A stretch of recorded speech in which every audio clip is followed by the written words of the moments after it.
Hey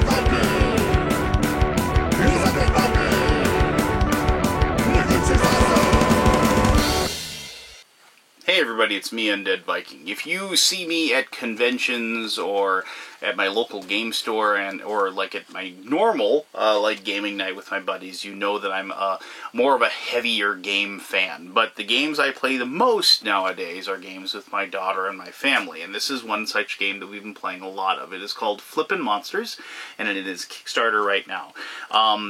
This is a game that combines two things. One is something that all children play and understand, and it teaches them a lot, and that is memory. Turning cards over and memorizing where they are, and so then you can use that information at a later time.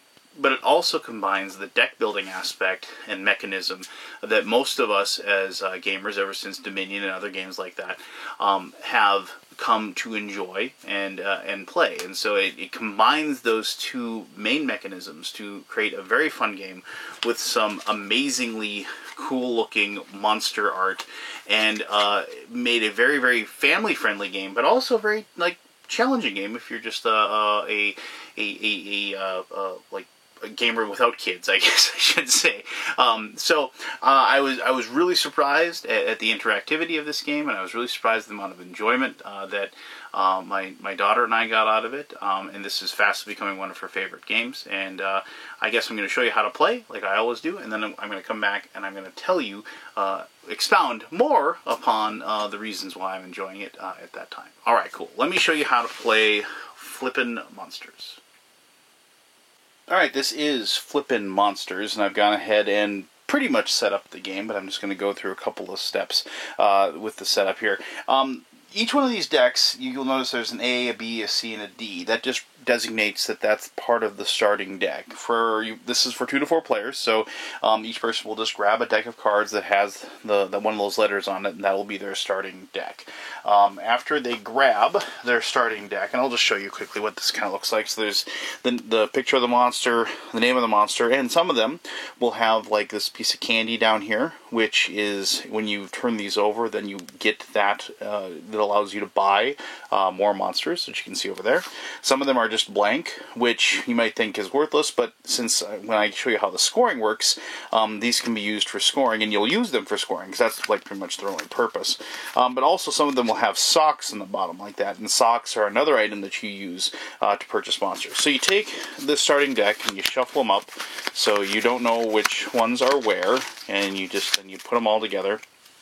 And what you'll do is each person then will take their starting deck and they will put their 10 cards in front of them, like so.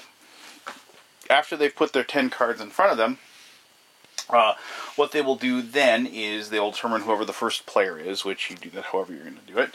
And I just move these up here just a little bit like so. And then when it's your turn, what you will do, unlike a lot of deck builders, like when you just turn over the top 5 cards, what you'll do is you'll pick 5 of your cards and you'll flip them over and you will see what you get. And so if it was my turn, I go, okay, I'm going to just do the top row, let's say. So, you know, just so you can, because remember, you're playing a memory game as well, and sometimes it's just really good to, like, you know, turn over a top row so you can see what you're working with, and then you can go from there. Now, I actually got really, really lucky because of the fact that I got all these scoring ones right up on top.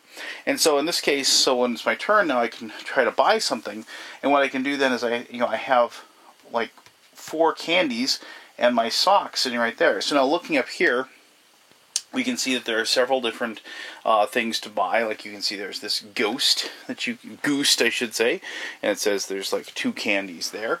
And then there's this Brock that costs 2 candies and a sock. And of course, then there is this other Brock that costs 4 total candies to get. That's actually a pretty expensive one. Now, you might have noticed that some of these have different symbols on the bottom. If you get a bloop, this bloop, I shouldn't say all bloops, but this bloop in particular has this little card here. When you flip that one over, you will then get an extra card to flip over on your turn. So normally you're only able to flip over 5, but then you'd be able to flip over a 6th. This Brock with the red card, what that allows you to do is another player will have their tableau of cards out in front of them, and then you get to pick one of their cards and turn it over, and that's one of their 5 cards. Then when it's their turn, it's one of their 5 that they get to turn over. So you can purposely pick a bad card for them if you've been watching what they have in front of them as well. And you can notice that this one over here has an exchange, and with those, what it is that another person's tableau, let's just say somebody used that exchange on this deck over here, they could take 2 of our cards and switch them out, like so. And so if you're not watching, you got to remember where somebody moved their cards. So, getting back to what I was doing, so let's say I've got these all, and I want to get this, I want to buy the bloop. So, I have my 3 candy, I have 4 candy in a sock to buy from. I will take this card, and I will take it, and then I get to put it face down wherever I want. It's got to be, you're keeping the 2 rows, you're not building down or up or anything like that, so you can place it wherever you want. So I can just say, I'm going to try to remember that extra card is there. And so then when my turn's done, what then I will do is I will take these cards and I'll flip them back over, and then I'll let the next person go. You notice that this other card got put over, now it's a Ghost that has 3 candies, but it's got a buying power of 2 candy underneath. Now, I have the option on my turn, if I wanted to, I could take the cards that I've turned over and I could turn them in for points. Now let's just say I get back to my next turn, and now I'm going to turn 5 over. So let's say I'm going to picture this over because I know it is an extra one. And I'm going to go 1, 2, 3, and I've got my eye on this Ghost. I wanted that one, so or that bloop for that matter. But I got the 2 there that I have, and then so now I'm going to go, my other 2 that I get to turn over. So let's turn over this one. It's a Sparta, and there Fusco. Now I have 1 extra card that I get to turn over, and so then I'll turn this one over. And I didn't want another jar key, but that's okay. That's okay because this is actually going to work pretty well. So now I can purchase one. And so my purchase power is only 2, but that's fine. I will just buy this Ghost, and I'm going to go ahead and I'm going to put him face down, and I'm going to put him over there. But now if I wanted to, what I can do is I can turn cards in to pay. Now, you'll notice on the bottom of each one of these cards, or I should not turn the cards in for a score, not pay, but you'll notice on the bottom of these cards there is, right here, a monster symbol and then the number of monsters, and then you'll also see there's a score total here. And so what it is that you're trying to get unique monsters. So in this situation, what I have is I have 1, 2, 3, 4, 5 unique monsters. Now I probably don't want to get rid of this guy with the extra thing, but if I wanted to, the minimum number that you can turn in is 4, and I could turn in like this one because it doesn't have anything on it. This one, and I could maybe turn in my Trouble here. And, even though I probably wouldn't do this, you can take these 4, you're going to say you're going to turn these in, and that's 4 cards, and as it says here on the bottom, 4 cards is worth 4 points. Now, I'm probably, should wisely, turn over, if I had more cards allow me to turn more over, turn over a few more cards to see if I can get more uniques, or if I had, a Brock card or something like that, so I can get more points. But regardless, however it turns out, you take these cards that you turn over, and you don't have to write these down because of the fact that if you've played games, any card games where you take tricks or something, you have to count the tricks afterwards, you just set up your cards like so. So that's 1 stack, and then say you scored these the next turn, you set them up like that, and say you scored these the next turn, and set them up like that. And so then at the end of the game, you just say, okay, here's a 4, and that's worth 4 points. Here's a 7, and a 7's worth, 13 points, and so on and so forth. And you can just collect them like that. You don't have to keep track of your score as you play the game. Now, there's one other thing you can do, and this does happen. Occasionally, people will get kind of overzealous as far as the number of points that they're collecting, or the cards. They'll turn in cards that they were able to turn in. Maybe you got lucky and you got 9 different cards that were unique, and so you really wanted the 24 points there. Well, so if you do that, but then you realize, oh my gosh, I need those cards, I'm not going to be able to win the game, you can, instead of turning any cards over or anything, in this case, if I had a tableau here still, you can instead then take the last trick, or last scoring total or trick that you turned in, shuffle these cards without looking at them, and then place them back in your tableau. and that option is available to you. So, and that's the only thing you get to do in your turn, but then at the very least, then you can put cards back in front of you so you can continue playing at that point. So, but that is how you play the game. Every turn you'll just do that, and you'll just take your actions, and whenever you have a card, whatever actions it gives you, you do those actions, and then you buy one if you can, and then you move forward. The only other thing you have to worry about is when the game ends. The game ends when 2 of these decks get completely bought out. So as the cards get bought, eventually, like, you'll clean off the spot, and then, like, if this one gets bought, so then there's those 2 decks are no longer there. At that point, the game enters into its final phase, and each person that's playing gets one last turn. And after that one last turn, basically, you get that one last turn to, score some points, basically. And then you total up, and whoever has the most points wins the game at that point. The game is a wonderful mix of both memory, if you will, because you have to memorize where your cards are and where your opponent's cards are, but it combines the deck building aspect as well, and it's a lot of fun. I should mention that there are a couple other things, like the Mobot here that has these abilities. One, this card can't be turned in for points. Notice how it's got the X through. It can't be one of your unique scores. And this one is turn 2 cards over, but keep 1. So you can kind of use this to scout out your deck. You turn 2 over and decide which of those 2 you want to keep. That's another action that is available to you with that particular card. But as I was saying, whoever gets the most points will then win the game at that point. And then, and so just that's how it is. Victory point. This is a victory point game. So the game is very challenging. It has a wonderful mix of mechanisms that I really enjoyed. My daughter loves the art, and she loves this aspect. I mean, who didn't play Memory as a kid and didn't really enjoy it? I love the family aspect of this game. But let me touch more upon that in my conclusion, which I'll do right now. Alright, thank you very much for watching that. The game isn't very tough to play. I mean, like I said, it takes those 2 mechanisms, both memory and the deck building aspect. This really isn't deck building, technically. You start with the same 10 cards. Everybody starts with the same 10. And, and then you kind of build off of that.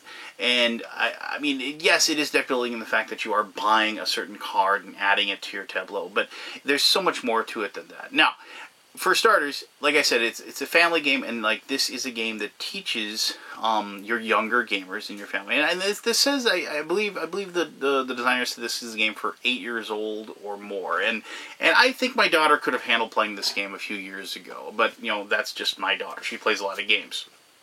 But she is 8, and she took to this game very quickly, and she enjoyed it a great deal. Now, did my daughter really get all of the really major strategies right away? No, because when I played it, I was really okay. Just like I showed it, so show the top 5 so I know where those top 5 are. Next round, show the bottom 5 so I know where those 5 are. But there's so much more to it than that. My daughter and I can play, and she can figure out exactly what she's going for. But it's fun. The most fun decision, I think, not so much is the reveal. Because after a while, where, okay, that's my 2 candy, that's my sock. You start realizing where they are. The first thing you really latch onto is which cards do I have to turn over that allow me to turn over more cards. That's the big one, and my daughter took to that very quickly. But there's that extra level of, when do I turn these in for points?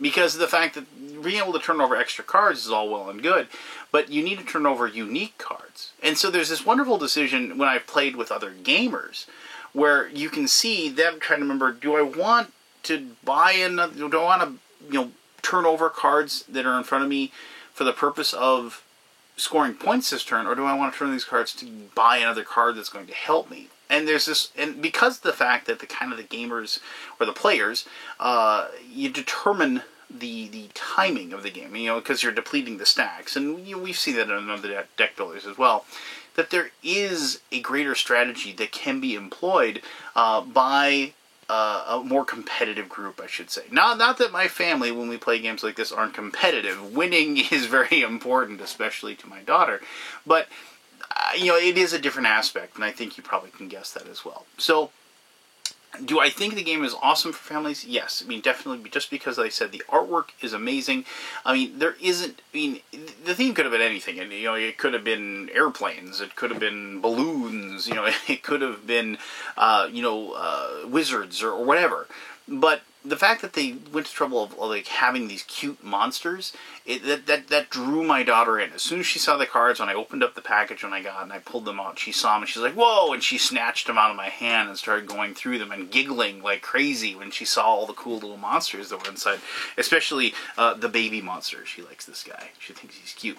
But the thing is that is drawing the kids in. But when I showed this to my gaming group and I made them play it over a lunch hour with the guys I play with at my job, but also just like as an opening game on gaming night, you know, it was like we were like very surprised. I had my buddy Tim said, "It's like, you know, this is actually there's a lot of game here. There's a lot of weight to the game as far as the decisions," and and so even if you don't have a family group to play it with, I think this is still a very solid, very good, like light filler type game for your gaming nights as well. One of the best things about it, in my opinion, is the setup.